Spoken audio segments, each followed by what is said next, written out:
for being here. My name is Lauren Williams. I'm Adult and Community Services Manager for the Columbia Public Library, which is part of the Daniel Boone Regional Library System. Welcome to today's Lunch and Learn. Today's program on social media and its impact on children and teens is presented by Children's Grove, along with the local chapter of the National Alliance on Mental Illness in honor of National Mental Health Month. This Lunch and Learn series is co-hosted by the library and the League of Women Voters of Columbia Boone County. Before I turn things over to the League to introduce some of our speakers today, I have a couple of Zoom housekeeping items. To ask questions of our presenter, as usual, we'll be using the chat feature of Zoom. So if you hover over your Zoom window, you should see that speech bubble at the bottom of your screen. Just tap on that and you can then add your question there in chat. Or if you're on a tablet or a smartphone, you may have to tap in the middle of your screen to see those menu items pop up. We are recording this presentation, so it will be available in the next day or two on both the League's YouTube channel and the library's YouTube channel for future viewing. And now I'd like to welcome our moderator, League of Women Voters of Columbia Boone County Vice President Mari Scala.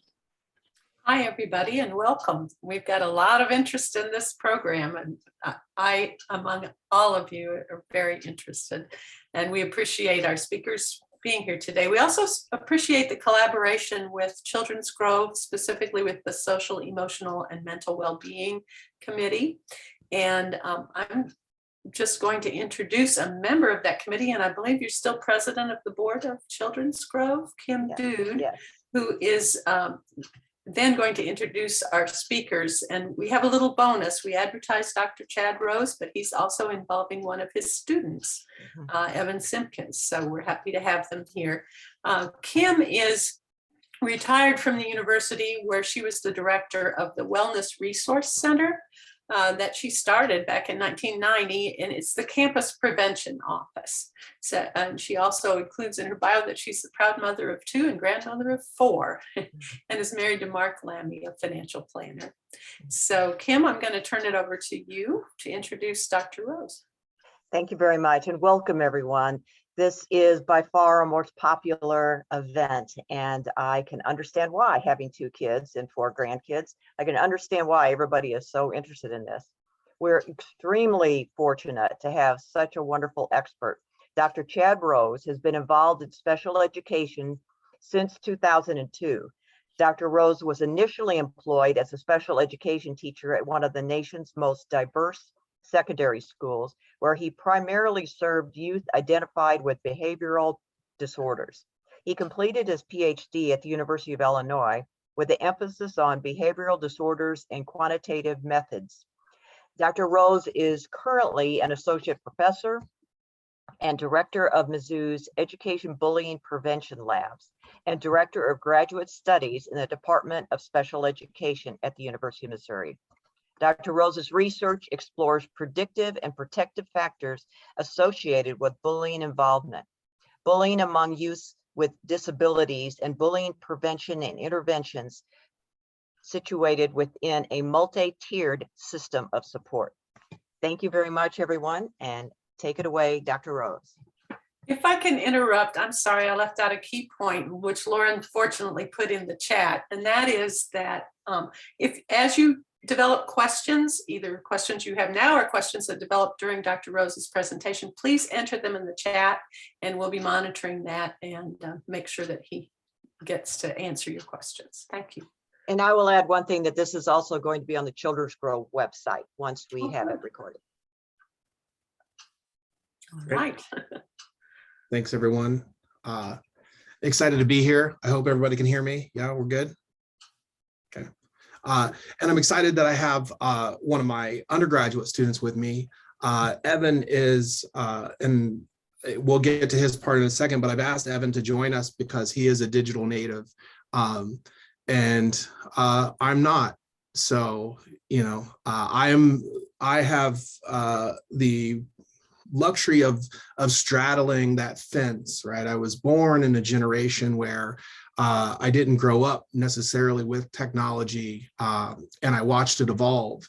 But over the years, I've had the opportunity to learn technology and stay on top of it, especially given my profession.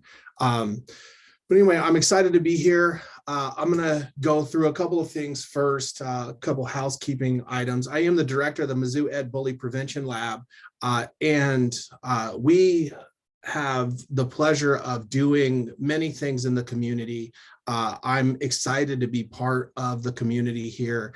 And our lab is designed to do a couple of things. The first thing is look at policy evaluations in relation to bullying and cyberbullying, to make sure that our schools and districts, and we have some state work that we've been doing to make sure that our policies are in compliance with state and federal regulations, but also substantive enough to impact the lives of kids.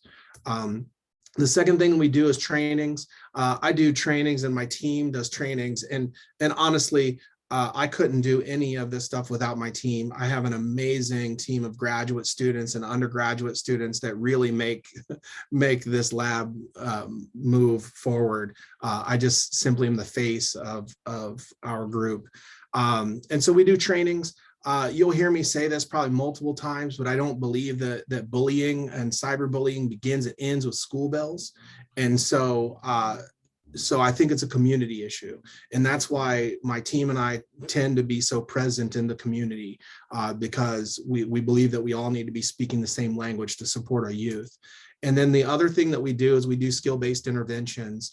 So I'm not one that will go into schools or go into communities and stand on a stage and tell kids bullying is bad, because they know that. I'm one that really tries to evaluate skills and entrench our interventions within skill development. So teaching kids social and communication skills is one of the keys to addressing bullying and cyberbullying. And then we do this for a bully-free environment for all. The concept of bullying and social media use among teens has been an interest of mine for a really long time. I have stories that I could tell you about kids that have experienced some really tragic things online. But I also have stories that I could tell you that of kids celebrating newfound relationships online and newfound interest online. And so what we're going to do today is we're going to take a journey. We're going to go through kind of what social media use is for youth. And I'm going to allow Evan to talk a little bit about what it means to him to be a digital native. But the first thing I want to do is really kind of wrap this around kind of where I situate myself in terms of bullying, because I think that's probably why everybody's here. Everybody's here because they're worried about their kids experiencing cyberbullying. But bullying is really the imbalance of physical or emotional power. There's this intentionality to cause physical or emotional harm, and it's repeated across time or victims. So that's kind of the frame for us to understand bullying. But there's a connection to cyberbullying. One thing that I should note is cyberbullying to me is just another modality for kids to engage or experience bullying. But the thing about this, the repetition is online repetition happens immediately. And that's what's so scary. And we're going to talk about kind of what we can do in relation to that. But I also need to talk about this. We've been debating this for a long time, but this is my theoretical framework for understanding how we develop behaviors. I'm a social ecologist when it comes to understanding groups of people and groupthink. And so what that means is I'm an individual born with individual characteristics, and my behaviors are developed or influenced by the systems, the social systems that I surround myself with. For example, family, my peer groups, my school, my community, and society. And when we think about social media use, and when we think about how social media is entrenched within these factors, all of these factors play a role in how our kids engage in online activities. For example, families could set specific parameters on how kids engage, all the way to societal factors where new and evolving technologies are becoming accessible to kids. And that's one question I have to my undergrads all the time is, how do you decide what social media platform to join? And so society kind of dictates that for us. And then some of the work we're doing right now is embedded within the community. So what does social media and online social interactions look like within a given community? Because we think about these social networks, right? And so at let's say a high school or middle school, we have these networks that are situated within kids knowing other kids within physical spaces, but those networks branch off to kids only knowing others in electronic spaces. And we'll dig into that a little bit today. But really, bullying, cyberbullying is a pervasive issue, meaning that bullying and cyberbullying can impact all of life's domains. And I would guess that's why we're all here. And I would guess that's why people are overly interested in this topic, is because when kids experience damaging things that happen in physical or electronic spaces, it can impact their physical health, their mental health, their educational outcomes, and their social interactions. And we do know that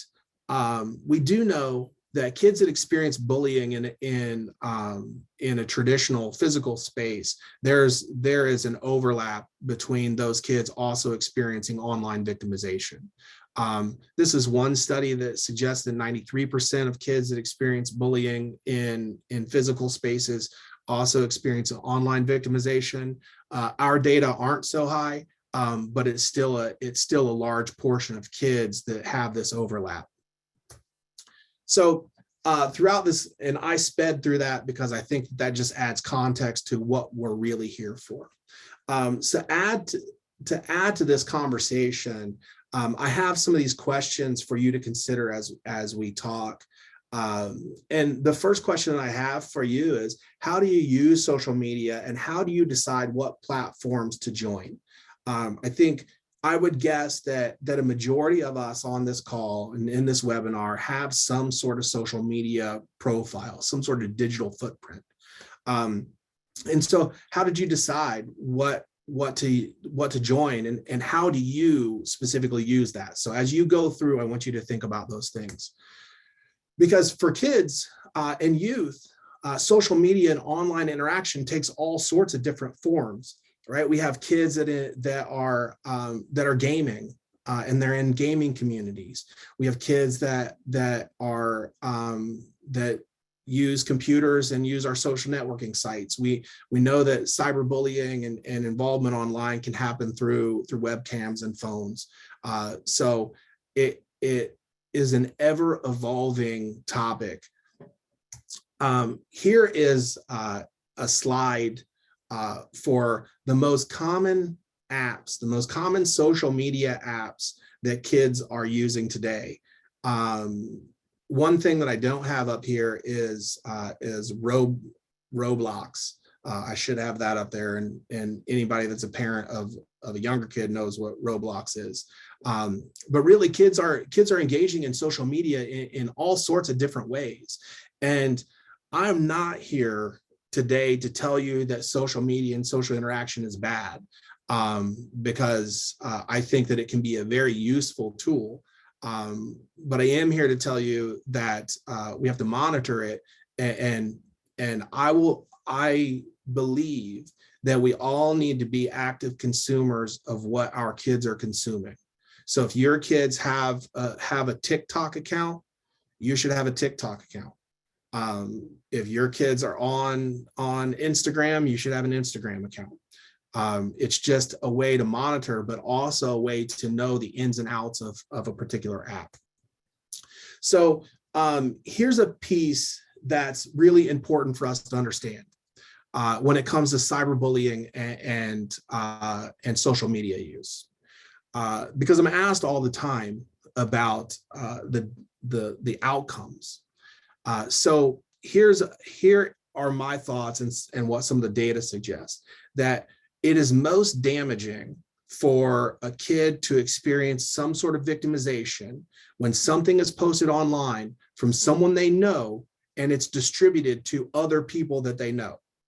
So if you followed me there, it's if somebody they know posted something, and then that distribution is to other people that they know. So those social media apps that have large followings of in-person networks is one that we would closely monitor. It's also damaging for kids if someone posts something that they don't know, but it goes out to people that they do know. So the piece that is common there is this idea of known. And I'm talking about known in a physical space right now.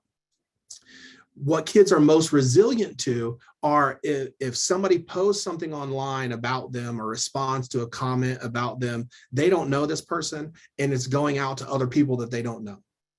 Most kids are resilient to that. And that's a difference between us that aren't necessarily digital natives. And we see people interacting in like these chat rooms or these comment sections, and people are interacting and they're going back and forth. Kids are mostly resilient to that. We tend not to be as much, those of us who aren't digital natives. So I'm not going to go through all of these things, but it is a piece that we should be aware of, the warning signs a kid is experiencing cyberbullying. And so most of those are observable changes in behaviors. That is observable changes in conversations, observable changes in device use, observable changes in wanting to go to school, observable changes in moods. And so what this means for us as parents, and I'm a parent of an 11-year-old who is almost 12 and wanting to engage in social media, what this means is we have to have a strong rapport with our children. The flip side of that is warning signs that kids are engaging in cyberbullying. This is also observable behaviors, but what we're looking for is observable behaviors in this idea of being concerned about popularity or being overly concerned about what people think about them, or also hiding devices when people walk by, or actively laughing at something uncontrollably online.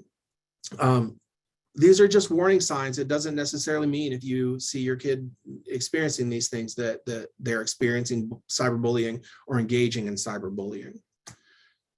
Okay, so I did that really quickly because I'm really excited to get to this next section. This next section is something that we're working on a lot. But one thing that I want you to think about as we go through this next section is, how do you socialize online? How do you establish social relationships online? And have you ever developed a social relationship online with somebody that you don't know in a physical space? That could be a chat room, that could be a group, and I'm going to explain that in a second, but that could be some sort of activity group. So here's the thing. Removal of access to devices and removal of access to social media is not the answer. And that used to be our answer a couple of years ago. We used to tell kids, well, just don't have a profile, or delete your profile, or don't get on the phone.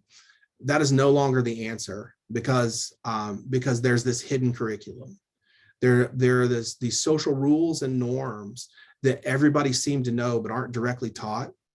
And there's a hidden curriculum in social spaces too. So kids' social landscape now encompasses both physical space and electronic space. These are two different sets of social skills, but it encompasses their social landscape, and we can't cut one off because there's different social norms within these specific contexts. So kids need to know how to interact socially online. It's part of how they socialize in physical spaces as well. And kids are very aware of how they develop their digital footprint. If you have a kid and they have an Instagram account, for example, you can go to their Instagram account, and I would bet more times than not, your child has some sort of theme, or that it's crafted carefully to depict something that they want to highlight.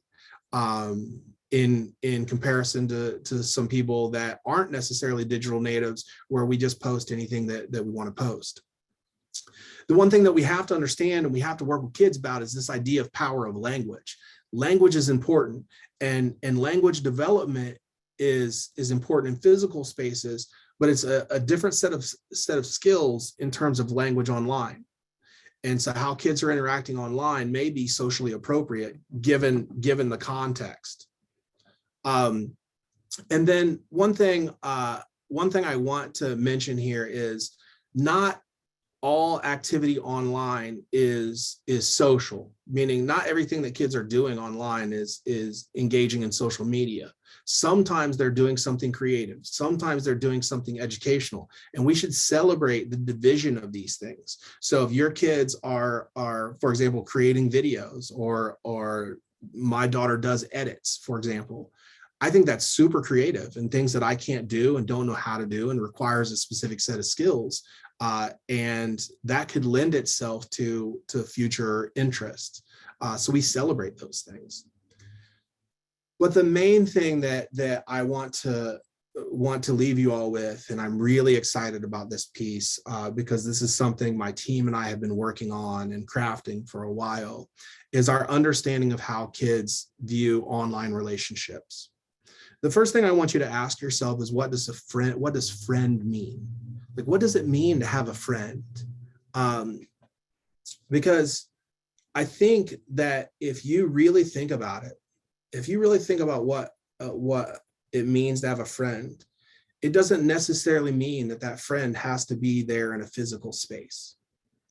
And I started thinking about this a lot because, we have most of our kids are on social media, and they have a group of people that they know.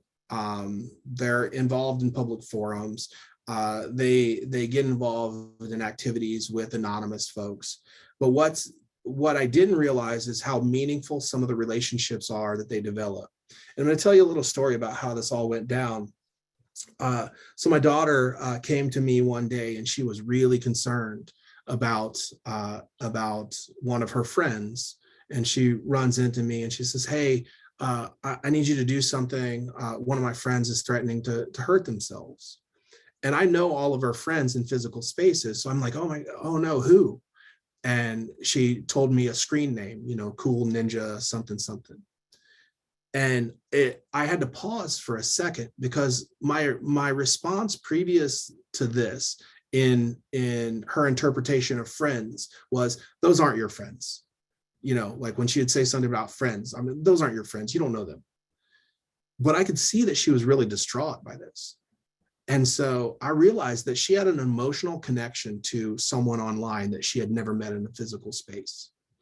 And it was not my job as her father or somebody that studies this to dismiss her feelings.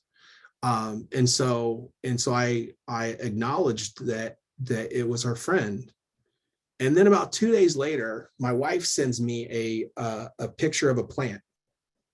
I'm like, cool. And her response to me was, all my friends in my plant group love this. And I'm like, there's that word friend again.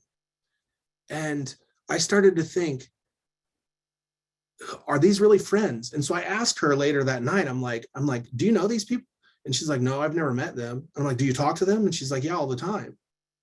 And I realized that they're filling a void that as her partner, I couldn't fill, right? And they're engaging in what we would consider to be activities that friends would do, even if it's online. And so it was at that moment that I realized that we are now forging relationships, strong social bonds, maybe even friendships in electronic spaces. And so it's for that reason we cannot cut like social media and access to social media off to our youth, because it gives kids an outlet to develop friends and social relationships with people that they may not otherwise have access to, that have similar and like interests, that can help cultivate those similar and like interests into something that we should be celebrating. And so I'm super excited to share that with all of you, because I have only maybe one other group have shared kind of our conceptualization of this. And I think that if we start to believe that our kids can cultivate true lasting relationships online, then we can start to embrace how they're interacting in these electronic social spaces. So with that, I'm going to lead into Evan, and he's going to talk about what it's like growing up as a digital native. Evan, you're just going to have to unmute yourself and tell me when to change the slide. Yep, sounds good. Hi all, my name is Evan Simpkins. I am an undergraduate student here at the University of Missouri, Columbia, studying elementary education and getting a dual certification in special education as well. Back to that last slide, growing up as a digital native, the first question that we really want you guys to consider is, when did you first start using social media?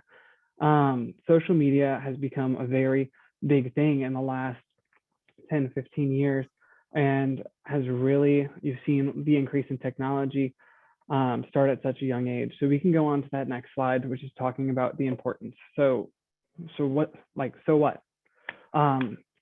Especially in the last 5 years, we've seen a dramatic increase in the virtual learning and the idea of students really being a part of their stake in technology, their stake online, and their digital footprint being increasing, but also the idea that they are experts in technology. I mean, I'm a digital native myself, but when I go and I talk to my sister, she's talking about a totally different set of tools that she uses to be a digital native. And it's fascinating because like, I thought I was pretty tech savvy, but when talking to her, she's like, oh, well, you just do this, this, this, and this. And it's so cool because it's changing. And so we got to really understand the idea that these digital natives, these students, these kids, they're really great and they're an asset that you can use. Our next slide, we're talking about social media, and social media can be a phenomenal thing, and it is a phenomenal thing when it's used properly, but we also want to be able to create safeguards for the chance that if it's not used properly, it could become harmful or unsafe.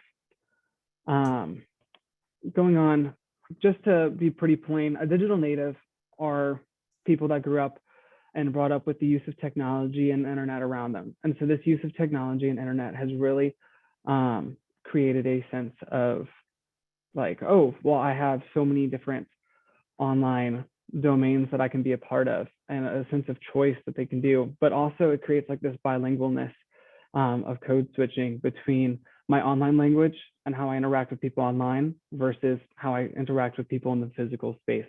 And so we use this idea of like a rubber band, how we are stretched in different directions, and how our physical space can stretch in one way and our digital space can stretch in another. So with that being said, there's a lot of amazing things that come from technology, but there's also some harmful things that can present itself. So social media is amazing, and we talked about some of these social media outlets. But there's also some implications there as well. So people can be prone to putting like a social media mask on, or feeling like they need to perform in a certain way on social media so that they can get that power inside the physical space as well. But sometimes when you're so focused on the digital space, it can feel really alone. And so I'm just going to tell you a story about a situation that I was involved with and I got brought into. Is I had a grandma reach out to me. This grandma reached out to me and was really concerned, and had a child, her grandson, reach out to me as well. And this grandson received threatening messages online via direct messages on Instagram with his face on site on pictures of somebody nude. And they were getting threatened about, oh, I'm going to send this to XYZ if you don't give me money. And so they were sending screenshots back and forth of, oh, I just sent it to this person, I'm about to send it to this person, all until he came up to the grandma and he was like, oh, I'm about to send it to this person. And then that grandson finally decided that, oh, I need to talk to somebody. So he called his grandma and was like, hey, don't worry about it, but this might happen. And she was like, whoa, what's going on? A realistic response, right? And so then that grandma was like, whoa, that's crazy, and reached out to me, and we were able to talk about it. But throughout this entire process, he felt like he was really alone, and he didn't feel like he had the correct support system in place. Like, he didn't loop in his parents and stuff like that. So it kind of goes into our next topic about some of the ways that we can prevent this by supporting your digital native. In reality, supporting your digital native, we'll give you a couple more tips and tricks later on, but the foundation for this is trust and communication. And this is the trust and communication really lay a framework for support for your digital native. Being open and honest is super important. I remember when I first was starting to get onto social media outlets, and my mom was considerably fond of the, oh, we're just not going to do it. It adds another layer of complexity. We're just not going to do it. So I had to convince her, and she even had me write out a little essay about like, oh, what are the good things about social media? And so that led into a really good conversation about communication and trust and what to do. And so these are just some of the recommendations from a digital native, especially at that young age, just starting off strong with healthy practices online and establishing boundaries, and then keep that boundary and keep that communication open. And trust is really a true two-way street during this, and making sure to have a tone of you want to understand, and you're here to understand, but not to judge, and you're here to love. Those are some pretty primary foundational things for supporting your child, and especially on the digital space. Teenagers, it gets a little more comprehensive, just because you start giving them a little bit more autonomy. But by having the open conversations in the beginning, you hope that they'd want to come to you. And so by giving them the freedom to come to you and to show them that you're there for support, it'll really help you and them create a healthy social media presence. Now we can head on over to the benefits of social media. We've talked a lot about some of the apprehensives, but there's so many great things that can come from social media. There's so many different ways to increase and foster a lasting connection and communication with people. I know personally from my high school friends, honestly, I'm not the best at continuing that communication, but I still talk to a few of them, and I follow a lot of them on social media. And if any one of them were to call me up and be like, hey, look, I'm in a pinch, or hey, look, I need you to do this, I'd be there in a heartbeat, because I feel like I'm still in their life and I'm still present. And then this also goes with like family connection. I know personally, being away at college, like I don't talk to my extended family every day or anything like that, and I don't talk to them probably as much as I should. But the idea of social media is they're able to see and communicate with me and feel like they're in my life, and I can feel like I'm a little bit in their life as well. And so next we're going to go on to promoting creativity and ingenuity. I'm going to talk to you about my sister and how she's been in this huge baking phase lately. Absolutely phenomenal. But she kept on sending me these things. They were like, oh, ideas off Pinterest, because that's the social media that she exercises. And she was able to like look at totally different things on Pinterest and really see like these huge creations. And then she created things just like it and then expanded on it. So social media for her has been an outlet for her to promote her creativity and ingenuity and anything and everything that she wants to do. This also allows us to build relationships online that can translate into the real world and have a real world web. You find people that know people, and allows you to really network. For example, my cousin, he goes to a school back in St. Louis, and he is huge into track. And I went and I saw one of his meets, and we were talking, and he just pointed out like 5 different people that he knew. He never really had met them in person, but he knew based on the networking that he's done about them. And so they went up and had a conversation. So it was really it was an outlet to help him translate that online relationship into the real world as well. And lastly, it creates new avenues to explore newer different activities. I'm going to use an example from one of my students, and this student, he's so bright. I absolutely love him, and he really enjoys dinosaurs, all about the dinosaurs. And you know, his family, they don't love dinosaurs, and that's okay to have different preferences. His friends at school, not super duper into dinosaurs, but he was able to find a group online that was just all into dinosaurs. He was able to learn so much, and he got so invested into it. And so it was really cool to see how this online presence and avenue was able to translate into his real world experience and real world activity. And he was able to go and actually meet up with some of these people to really discuss it. Thanks, Evan. I was just, am I on mute? No, okay. I was just thinking as you were talking, I had a conversation with my daughter the other day, and we were talking about pictures. And I told her, it was on Mother's Day, and I told her that my mom had a really embarrassing picture of me somewhere. And she's like, oh, can I see it? And I'm like, it's like buried back in some box somewhere.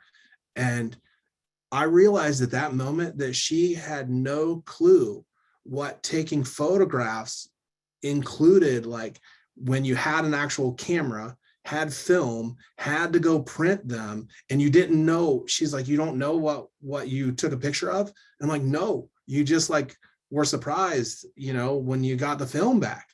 And it was at that moment that it clicked to me that she had no idea that, you had to be cautious in terms of taking pictures because they all cost money. And so anyway, I don't know what reminded me of that right now, but that's a piece. So one question that I asked to all of my graduate or my undergraduate students, and this is something that I'm going to pose to all of you because I would tell you that I labor over this. What is your thought process when you post something online? I asked all my undergrads this, and there's a wide array of answers.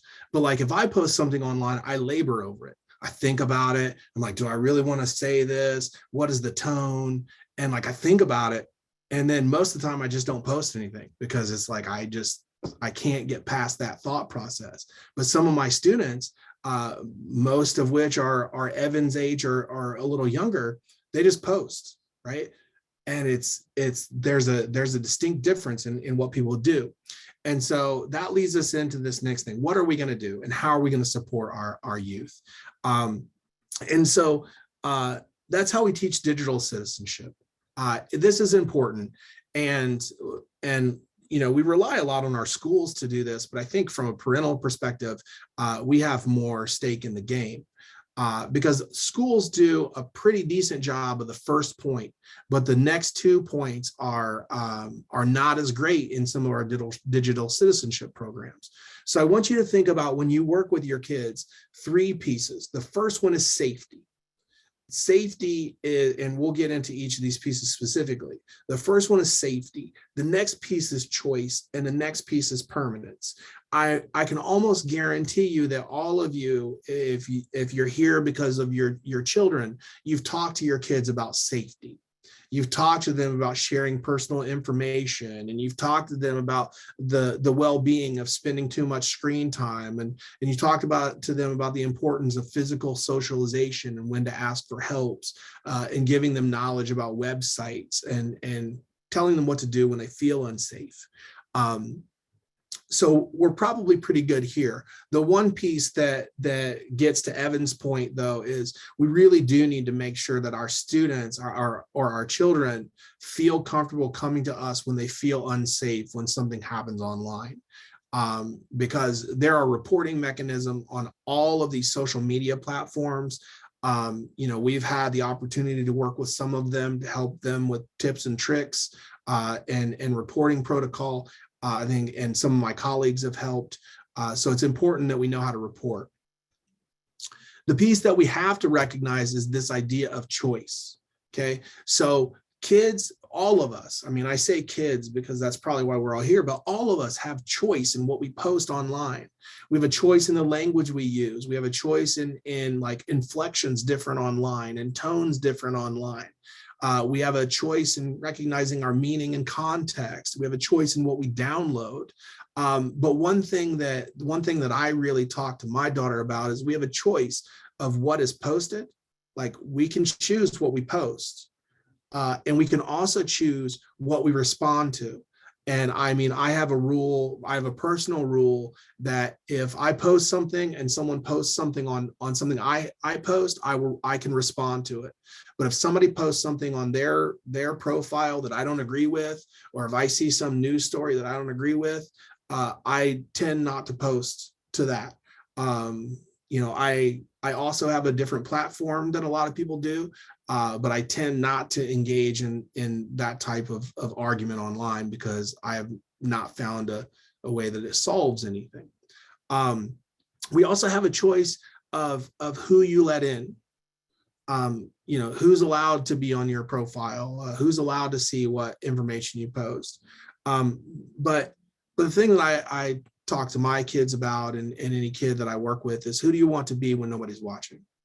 Like, because sometimes that's how people feel when they're online, right? Is like, nobody's really watching this. Or if I post this, I want everybody to watch it. Like I want kids to post things that they're passionate about, and be thoughtful about what they post because of this piece, the permanence piece. And you know, we have all these platforms now that claim that things aren't permanent. They claim that things are deleted after you read them or after 24 hours. But those things still have a digital footprint. As a matter of fact, if you read through any of those social media platforms and read the fine print, you can see that you can request a detailed transcript of things that have been posted, even if they've said that they were supposed to be deleted. And so it's important for us to know that even if they say it's deleted, it may be deleted on devices, but it still lives somewhere.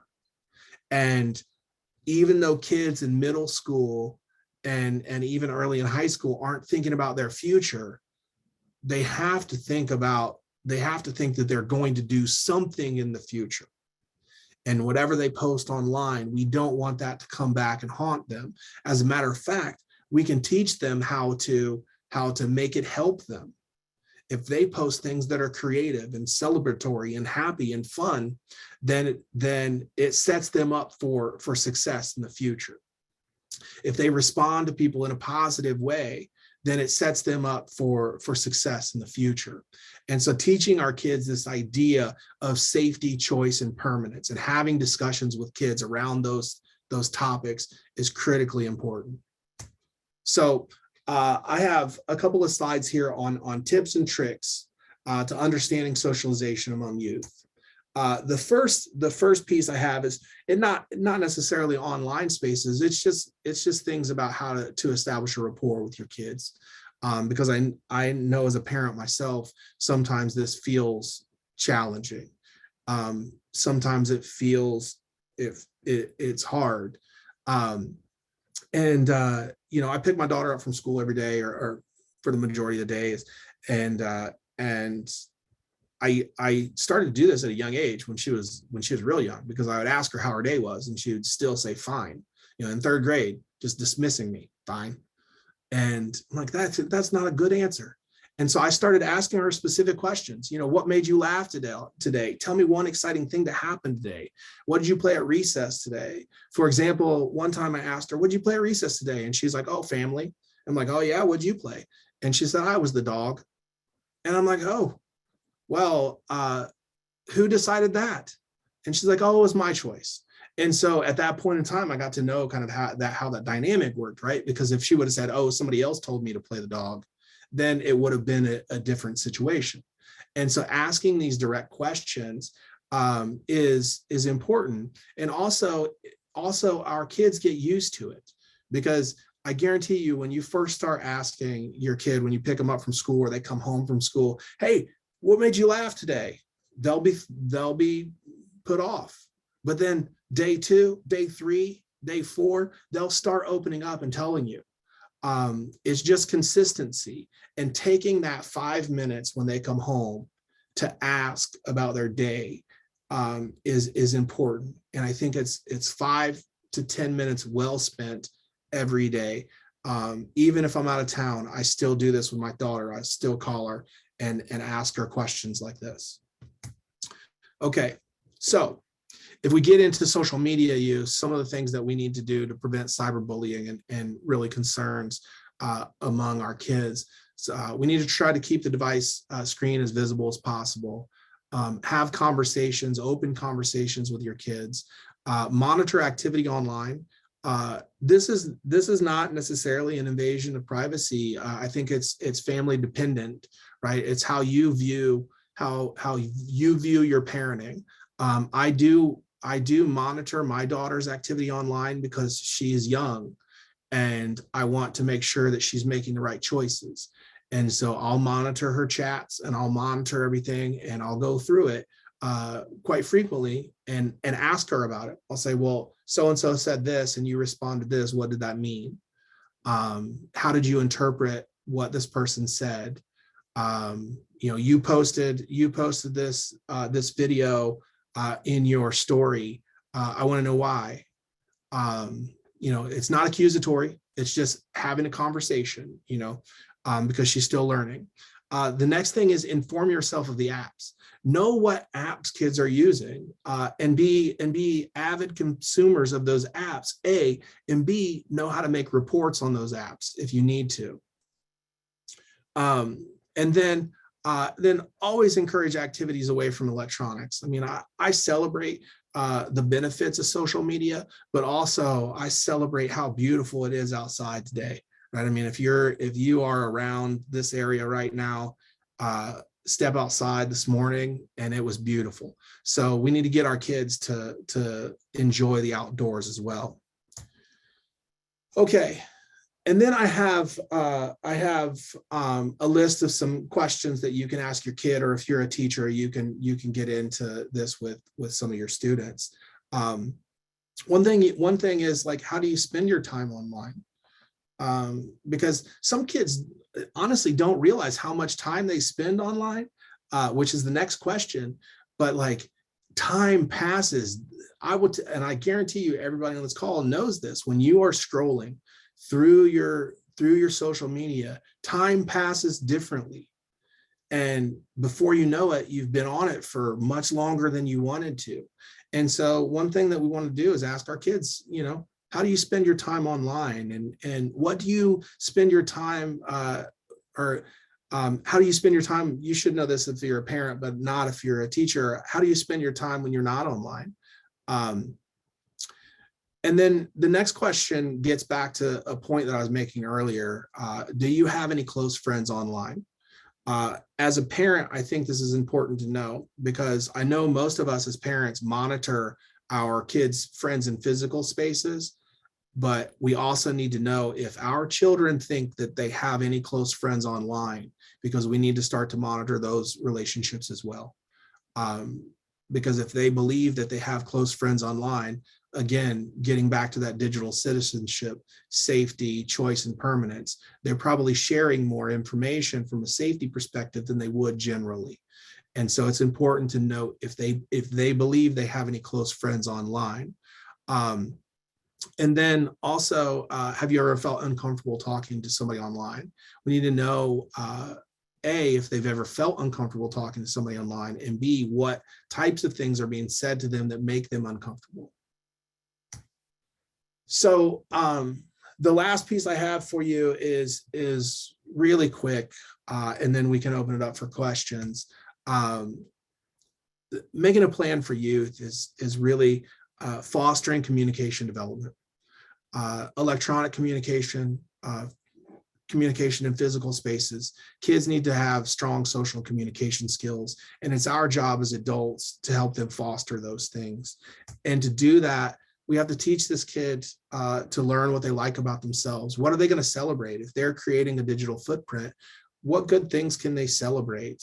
The next thing is looking at friends, not necessarily making friends the way that we have here, but ultimately understanding what friendship is and what friendship looks like online versus physical spaces.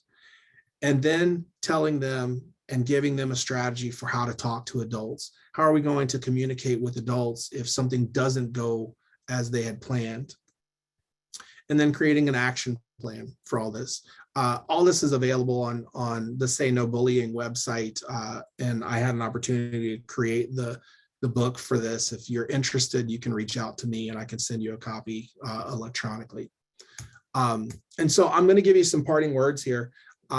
This is something that I've thought a lot about, and I told you I mention this all the time, but as technology increases and evolves, the environments in which kids can experience bullying has expanded, but also it has increased the importance of our monitoring system as adults, because bullying no longer begins and ends with school bells. And so we have to partner with our schools and our communities in order to be supporting our youth to the best of our abilities. And if you want to use this, that's fine with me. This words of wisdom for youth. My college football coach gave this to me, and I like to close my presentations with this, but he hammered this into us as athletes. As student athletes, he said success is built on three things. The first is doing the right thing, even when nobody's watching. The second is giving your best effort, no matter what you're trying to do. And the third is having class. Wherever you go, know that you're not only just representing yourself, you're representing all those people that have supported you along the way. And so if you ever run into me, you'll know that I live these three things, and these are the three pillars in my household, and if you want to use them, great. But at this point in time, I can take any questions that we have. I think we have about 8 minutes, so I'll try to address any question. Yeah, it looks like we have one in the beginning that said, how do we know which platforms have networks of known strangers or known people versus strangers? And I can take this one, because I've seen a lot of it through just coming up in a digital native era. But automatically, I think all parents should assume that any platform that your child is on is full of strangers until proven otherwise. It's just like a safety net for you and a safety net for them. And so there are a lot of parental guidances that you can do. For example, I know my sister, she only has Pinterest, and that's full of strangers, but she also has Facebook Messenger for kids, and that has to be approved by a parent. So it's full of known people, and known people not only by their child, but also by you as the parent. Yeah, I'll also say that relationships, student-youth relationships tend to develop more rapidly in like some of the gaming platforms. So let's say a kid's on Roblox, for example, and they always go and play this certain game on Roblox, and they run into the same people. And so then they start to develop the same types of networks we would in physical spaces, right? If we go to, if we're always at the mall, we run into the same people at the mall every day. And eventually we're going to say, hey, weren't you here yesterday? And they'll be like, yeah, I'm here doing this. And then the next day we're like, hey, good to see you. And then these relationships develop. So I want you to think about how we develop relationships in physical spaces. It's very similar to how kids develop them in electronic spaces. They keep crossing paths in similar domains and platforms and different channels, and they see each other, and they acknowledge each other, and eventually they start to have conversations in the chat. And then from there, what happens are these groups develop, and so then they notify each other when they're online, and then they start to play the same game together. It's really an interesting phenomenon, but like if you think about it in a physical space, it's very much what we do in physical spaces. All right, next question. I know that there are questions coming in, but I can't see them. One of our listeners commented that there was a lead article in the New York Times today that took a look at the mental health crisis facing adolescents and the role of digital technology, sadness, loneliness, hopelessness. It seems as though what you've presented here is very relevant to this topic. Yeah, Have a comment on that? I do. Yes. I'll tell you just from, how do I say this? A long time ago, when I first started here at Mizzou, there was an unfortunate tragedy locally. in relation to bullying. And some journalists reached out to me and asked me if I would comment on the tragedy, or at least share their story on our social media outlets. And I read the story and I told them no. And I said, because I don't think that it is, I don't think that it shows the respect to the family that I thought it should. And at that point in time, I made it a point to my team that we weren't going to stand on a platform of negativity. And so I tend not to talk a lot about the downfalls, the pitfalls, the tragedies that are associated with bullying and cyberbullying. I will say that in relation to mental health, yes, but also we have to recognize that the New York Times article, is that where it came from, and any other article that's come out recently is on the heels of kids spending time at home isolated due to COVID. And so I think that there's probably some association with that isolation, but also recognizing that, like what Evan said, that kids can feel alone even among thousands and thousands of users, right? But we as people, I don't know that anybody is, I'm sure that all of you have felt this before. When you walk into a room and you look around and there's could be hundreds of people in that room, but you're alone, and you walk to a table and you stand there and you automatically go to your phone and start like acting like you're doing something. That feeling of loneliness that we've all experienced for a short amount of time, even if you're just waiting for somebody for 5 minutes and you're there first, that short amount of time, some kids experience that constantly. And that's why we as adults have to kind of monitor their well-being, because that feeling of loneliness that you've all probably experienced for even just a short amount of time, it's unhealthy. I mean, for 5 minutes is okay, but constantly is unhealthy. And so that's why we really have to monitor it. And yes, social media use, if we don't break it up, and if we don't get to celebrate the creativity that can happen online, and kids get to share their creativity, and they're only focused on social media use and focused on likes and focused on, how many people are viewing whatever content they're posting, and they're really trying to target being some sort of influencer, then yeah, I mean, I think that it can be tragic. And so that's why we have to monitor and have conversations with kids, because having a conversation with your kid should be fun. Like, even if it's like pulling teeth sometimes, it should be fun, because you get to see what your kid likes.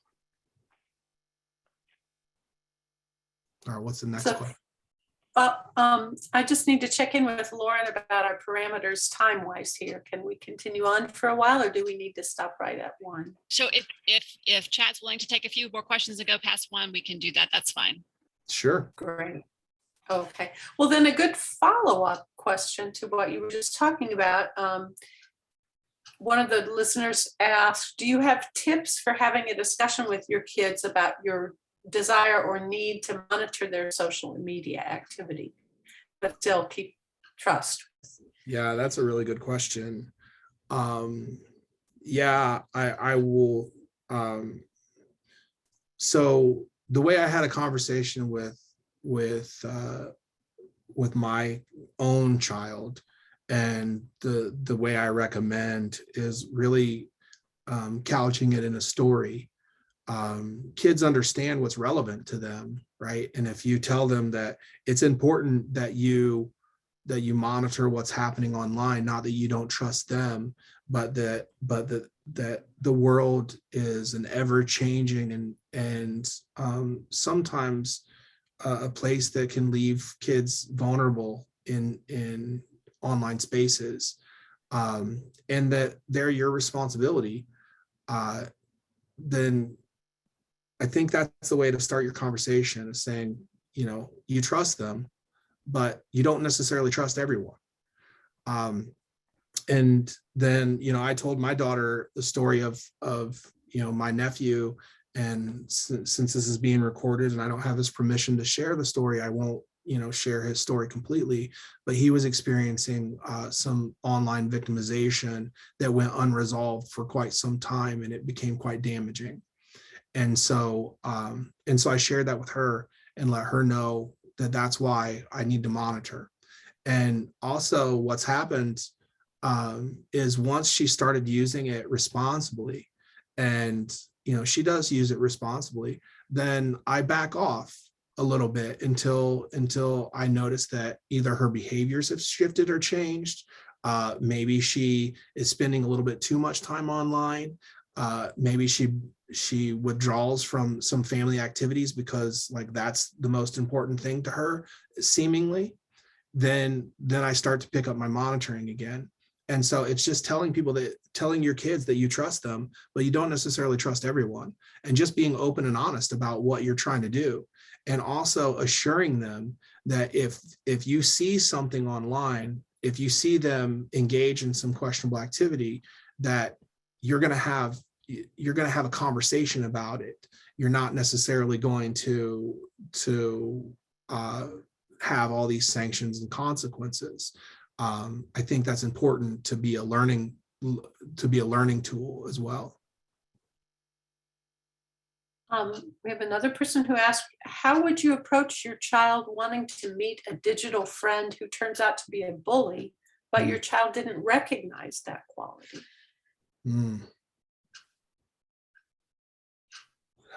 I still, to be perfectly honest, I still am on the fence about face-to-face meetings with people in physical spaces. Or, you know, I have a friend that's in an online space. They want to meet up in a physical space. I still have reservations about that.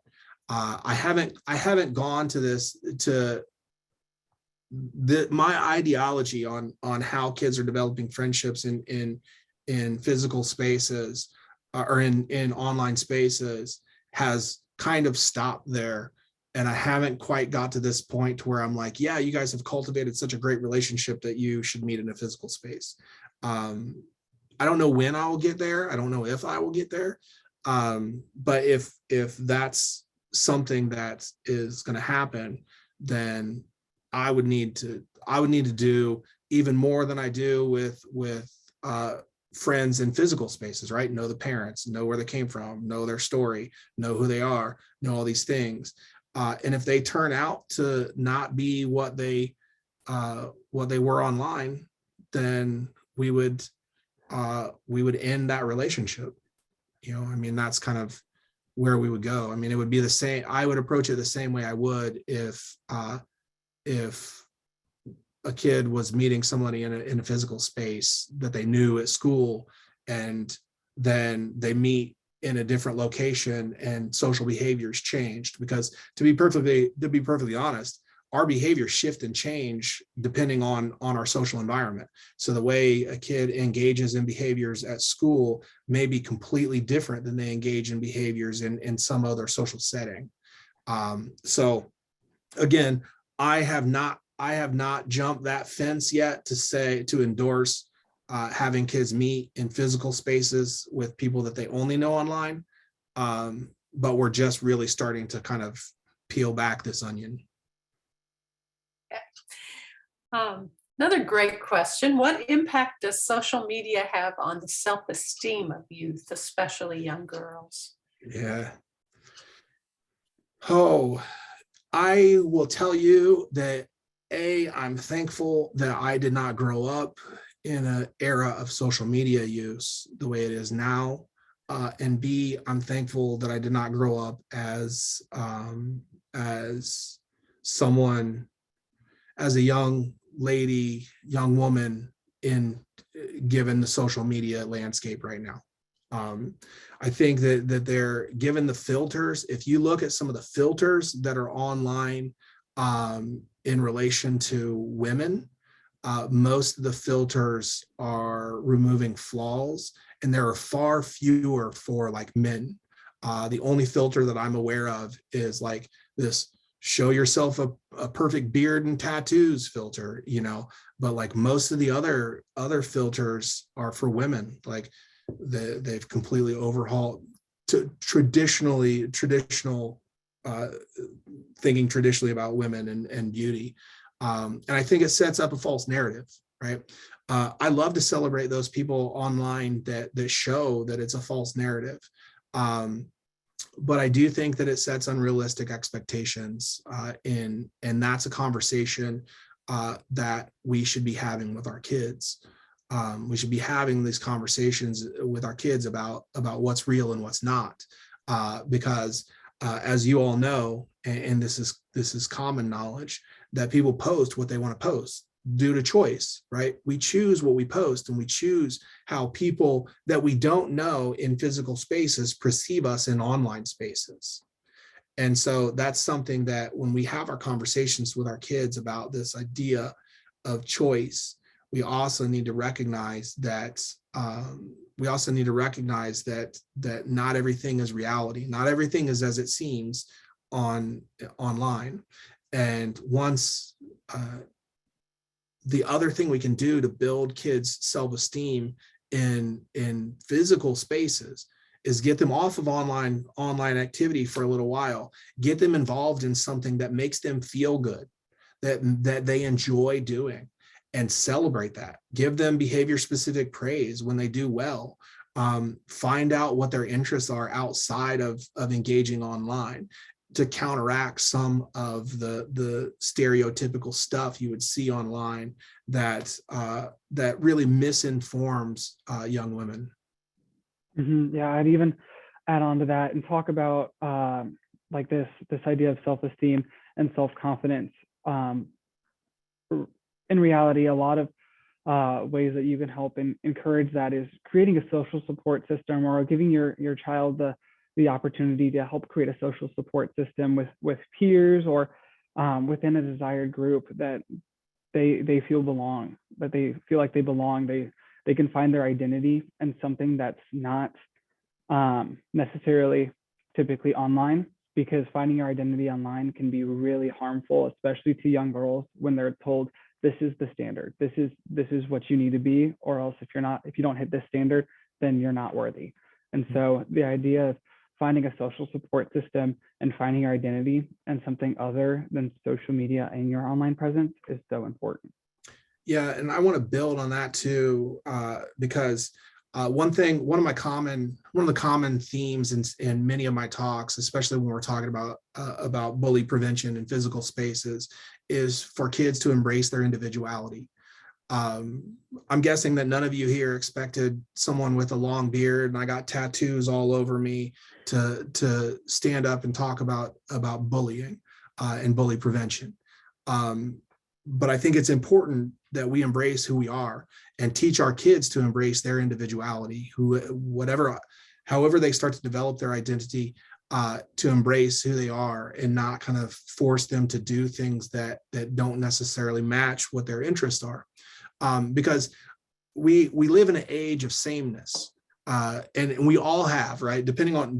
Regardless of your generation, we all live in an age of sameness when we're growing up. We want to not stand out too much, we want to fit in just enough, but like be as individuals we can within this box until we become adults. And then when we become adults, we get to do what we want, and like individuality is celebrated, right? If we are who we are uniquely, are who we are, then we can make it further. And so I think as parents and as educators, we have to start to embrace like this individuality of kids and embracing their unique qualities, and not stifle them. And I think that's super important. Okay, thank you. One last question, and that's about resources for parents. How can parents, you mentioned the importance of being familiar with numerous online platforms, and especially new ones as they come up. And then in the example that Evan gave, where a grandma turned to him for help. So the overall question would be like, how can parents find out about these things, and who can they turn to for help when something goes wrong? Mhm. Well, you can always contact us. You know, like I said, I'm assuming that everybody on this call is from the local community, but we can be a community resource. My team is around, you know, but beyond that, stopbullying.gov is a really great resource. The Pacer Center is a really great resource. And and if you follow our social media, Evan is actually one of the co-leaders of our social media accounts, or all of our social media accounts on our website. And we're going to start posting more about tips and tricks and strategies, and all that. We have a campaign this summer that we're going to start creating info sheets, and some of those info sheets are going to be around social media use. The other thing that I would do is when you join an app or any of these social media outlets that you're on, I would actively look at their help page and their settings page to see where to make reports, and to see and don't be afraid to read those tiny words in their terms of use, because that's important. I know it takes a long time, but I would go to each individual site and see kind of what their resources are that they have. Like, for example, Facebook and Instagram and TikTok and all the major players have a lot of resources available. Well, thank you very, very much. And thank the audience for hanging in with us. And we really appreciate your time and Evan's time. And we look forward to making this available, as we mentioned at the beginning, through the League of Women Voters, through the library, and through Children's Grove's websites. So if you enjoyed this, share the information with your friends and they can access it that way. Yes, thank you all for having me. I really appreciate it. Thank you all. Take care, everyone.